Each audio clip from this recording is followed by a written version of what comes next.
Get a little dose of Borderlands in Fortnite, and Nexon is just running into issue after issue. All that and more. My name is Ethos, and this is Free to Play Weekly. First off in the news this week, Warframe's latest update, Saint of Ultra, has arrived on PC, adding yet another Warframe to the game's already big roster. Gauss is a Warframe built around speed, but not just in that he zips around quickly. In fact, his movement speed also has the benefit of speeding up his shield recharge rate and decreases its delay by up to 80%. Pretty much all of Gauss's abilities are based on kinetic energy, either in how he uses it or how he protects himself from it. With it, he's able to prevent being knocked down or inflict damage on enemies. A rundown of his full ability set can be found on the Warframe website, or you could watch his profile trailer. Also included in this update is the Disruption Mode expansion. This adds more disruption missions to the game along with all new rewards for players to acquire. Of course, with the new Warframe and other content, there are also new weapons and customizations as well, all of which are detailed on the official game's website.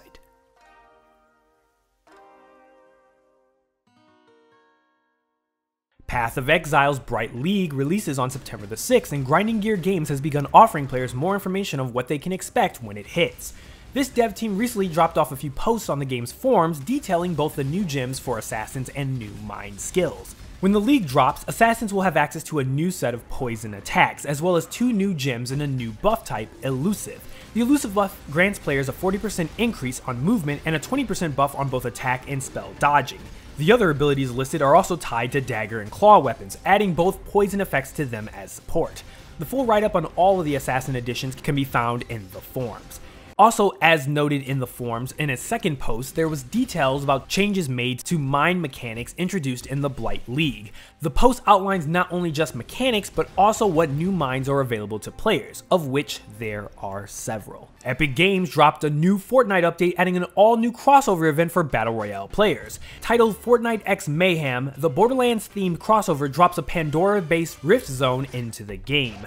Fortnite Mayhem includes Borderlands-themed challenges complete with special rewards such as Psycho and Claptrap cosmetics. The challenges are also currently live in the game and include the follow activities. If you're interested in the rest of the update, patch notes are available on the Fortnite website. Okay, so moving on to Nexon news, we have 2 different stories. So the first one is really covering a game that we haven't covered before, but some of you may be familiar with it or were looking into it. So if you were one of those people, we have some bad news for you. Unfortunately, according to recent reports, Nexon is canceling the MMO Peria Chronicles after investing approximately $8 million in it. The news originally comes via Korean news site Even Global, as well as posts on Reddit. Luckily, since I don't read Korean, Massively OP picked it up and has handled the translation. It seems that Nexon decided to end development of the game following beta testing in Korea, noting that they determined that the game couldn't quote-unquote satisfy the user. Unfortunately, it doesn't expand much beyond that. Nexon has not officially commented on the matter as of yet, so whether or not this is a final decision is still up for question. And finally, as I'm sure you're aware, it has been certainly an interesting year for Nexon. Following its unsuccessful sale, the publisher and developer shuttered 2 offices and picked up a game studio, while, just earlier this last week, was rumored to be canceling a game, which we now know was Peria Chronicles. So yeah, it's been a pretty interesting year, and perhaps these things were a little bit too interesting for a pair of top executives at the company. MMO Culture is reporting that the director and COO, Zhuang Park, and vice president of game development, Shengwang Chang, are both stepping down from their positions, which could lead to more power for Embark Studios CEO Patrick Sutherland, who is a member of Nexon's board of directors.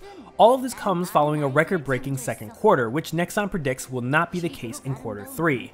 Perhaps the seeming instability at the company just has some of its top people looking for more stable positions. And that moves us into the question of the week. With the news of a crossover with Borderlands and now Fortnite, let me know in the comments below what type of collaboration you'd like to see with Fortnite and maybe another game. What do you think would be a good match? Perhaps Fortnite and Overwatch or something else. Let me know your thoughts in the comments section below. And that's it for this week's Free to Play Weekly. Don't forget to check out MMOBomb.com for giveaways and the latest news. My name is Ethos, and I'll catch you guys later. Peace out, everyone.